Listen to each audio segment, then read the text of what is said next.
Johor பரிசான் national தலைவர் own Hafiz Kashi Johor பாரிவில் உள்ள Istana புக்கிட் செரீனில் நேற்று பிற்பகல் மந்திரி பெசாராக இரண்டாவது முறையாக பதவியேற்றார். ஜொகூர் அரச பிரதிநிதி துங்கு இஸ்மாயில் சுல்தான் இப்ராஹிம் முன்னிலையில் ஓன் ஹபீஸ் காசி பதவி பிரமாணம் செய்து கொண்டதாக ஜொகூர் அரசு அலுவலகம் ஒரு அறிக்கையில் தெரிவித்துள்ளது. ஜொகூர் பரிசான் நெசலின் தலைவரான ஓன் ஹபீஸ் காசி சனிக்கிழமை நடைபெற்ற மாநில சட்டமன்ற தேர்தலில் தனது கட்சியை மகத்தான வெற்றிக்கு வழிநடத்தினார். 56 உறுப்பினர்களை கொண்ட சட்டமன்றத்தில் பரிசான் நேஷனல் 48 இடங்களையும் பக்கத்தன் ஹரப்பான் 8 இடங்களையும் வென்றன. 2022 மார்ச் மாதம் நடைபெற்ற ஜொகூர் மாநில தேர்தலில் பரிசான் நேஷனல் 40 இடங்களை வென்றதை தொடர்ந்து அவர் முதலில் மந்திரி பெசாராக நியமிக்கப்பட்டார். கடந்த சனிக்கிழமை நடைபெற்ற ஜொகூர் மாநில தேர்தலில் வாக்களிக்க வந்த ஜொகூர் மக்களுக்கு நன்றி தெரிவிக்கும் விதமாக இன்று ஜொகூருக்கு பொது விடுமுறை அறிவிக்கப்பட்டுள்ளதாக மந்திரி பெசார் ஓன் ஹபீஸ் காசி நேற்று பதவியேற்ற பிறகு அறிவித்துள்ளார். ஜொகூர் மக்களுக்கு நன்றி தெரிவிக்கும் விதமாக ஜொகூர் அரச பிரதிநிதி துங்கு இஸ்மாயில் சுல்தான் இப்ராஹிமின் ஒப்புதலுடன் இந்த அறிவிப்பு வெளியிடப்பட்டதாக அவர் கூறினார். முன்னதாக நேற்று ஓன் ஹபீஸ் காசி இரண்டாவது முறையாக மந்திரி பெசாராக பதவியேற்றார். மாநில அரசு எடுக்கும் ஒவ்வொரு முடிவும் மில்லியன் கணக்கான ஜொகூர் மக்களின் வாழ்க்கையை பாதிக்கும் என்பதை தாம் உணர்ந்திருப்பதாக அவர் தெரிவித்தார். வரும் ஆகஸ்ட் 1 நடைபெறவிருக்கும் நெகிரி செம்பிலான் மாநில தேர்தலை ஜொகூரின் பரிசான் நேஷனல் வெற்றி பாதிக்காது என்று டிஏபி பொதுச் செயலாளர் அந்தோனிலோக் தெரிவித்துள்ளார். 2018 ஆண்டு முதல் நெகிரி செம்பிலானை ஆளும் பதவியின் சாதகத்தை பக்கத்தான் ஹரப்பான் வைத்திருப்பதால் இரு மாநிலங்களிலும் உள்ள அரசியல் இயக்கவியல் வேறுபட்டது என்று அவர் சுட்டிக்காட்டினார். 2023 தாங்கள் வென்ற இடங்களை தக்க வைத்துக் கொள்வதிலும் மாநில அரசை தொடர்ந்து அமைப்பதற்கான மக்களின் ஆணையை மீண்டும் பெறுவதிலும் தங்களின் கவனம் உள்ளது என்று அவர் கூறினார். 2023 மாநில தேர்தலில் பக்கத்தன் ஹரப்பான் 17 இடங்களையும் பரிசான் நேஷனல் 14 இடங்களையும் வென்றன. எனவே தற்போதுள்ள இடங்களை தக்க வைத்துக் கொள்ள தங்களிடம் இன்னும் ஒரு வலுவான அடித்தளம் உள்ளது என்று சென்னா சட்டமன்ற உறுப்பினருமான அவர் கூறினார்.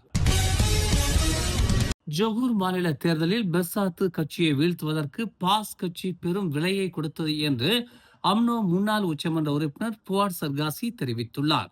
தேர்தல் பிரச்சாரத்தின் போது தனது பெரிகாத்தான் நேஷனல் கூட்டணிக்கு உதவ வேண்டாம் என்று முடிவு செய்ததன் மூலம் ஜொகூர் சட்டமன்றத்தில் பெர்சாத்து கட்சியை பாஸ் கட்சி அழித்து விட்டது என்று அவர் தெரிவித்தார். மாநில தேர்தலில் பாஸ் கட்சியின் மிகப்பெரிய சாதனை இது என்று அவர் குறிப்பிட்டார். இருப்பினும் பாஸ் கட்சியும் முற்றிலுமாக அழிக்கப்பட்டது என்றும் இஸ்லாமிய கட்சியான பாஸ் முன்பு வென்ற ஒரே தொகுதியான மகாராணியை அம்னோவிடம் இழந்தது என்றும் அவர் சுட்டிக்காட்டினார்.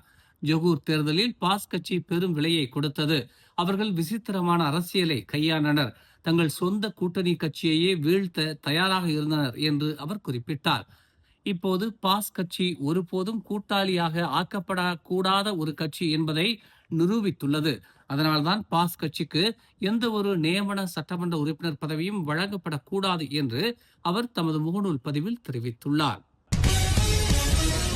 நேற்று காலை 6:20 மணியளவில் திரங்கானுவில் உள்ள பண்டார் பெர்மைசூரி அருகே கொலத்திரங்கானு கோத்தாபாரு சாலையில் புரோடுவா கன்சில் கார் பின்னோக்கி சென்ற லாரியின் மீது மோதியதில் அதன் ஓட்டுநர் உயிரிழந்தார்.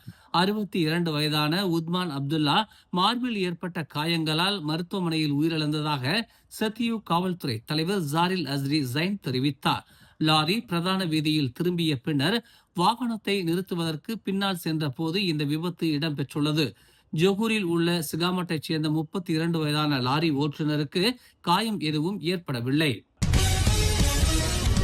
ஐரோப்பாவின் மிக உயரமான மலையான ரஷ்யாவில் உள்ள எல்ப்ரஸ் மலையில் ஏறும் போது மலேசியர் ஒருவர் உயிரிழந்ததாக வெளியுறவு அமைச்சு தெரிவித்துள்ளது. உள்ளூர் நிறுவனம் ஒன்றால் ஏற்பாடு செய்யப்பட்ட மலையேற்ற பயணத்தில் பங்கேற்ற 3 மலேசியர்களில் அந்த மலையேறுபவரும் ஒருவர் என விஸ்மா புத்ரா தெரிவித்தது. தெற்கு ரஷ்யாவில் உள்ள காகசஸ் மலைத்தொடரில் எல்ப்ரஸ் மலை கடல் மட்டத்திலிருந்து 5642 மீட்டர் உயரத்தில் அமைந்துள்ளது. இது ஐரோப்பாவின் மிக உயரமான மலையாகவும் மலையேற்றத்தின் 7 சிகரங்களில் ஒன்றாகவும் விளங்குகிறது. மாஸ்கோவில் உள்ள மலேசிய தூதரகம் உயிரிழந்தவரின் குடும்பத்தினருடனும் மலையேற்ற பயணத்தில் பங்கேற்ற மற்ற 2 மலேசியர்களுடனும் ரஷ்யாவில் உள்ள சம்பந்தப்பட்ட அதிகாரிகளுடனும் தொடர்பில் இருப்பதாக வெளியுறவு அமைச்சு தெரிவித்துள்ளது. மேலும் செய்திகளை தெரிந்து கொள்ள தமிழ் மலர் இணையதளம், தமிழ் மலர் செயலி மற்றும் மலர் டிவி யூடியூப் சேனலை வலம் வாருங்கள். எங்களோடு இணைந்திருக்க மலர் டிவியை பதிவு செய்து கொள்ளுங்கள். உறவுகள் மகிழ்ந்திட விருப்பம் மற்றும் பகிர்வு சேவையை சொடுக்கிடுங்கள்.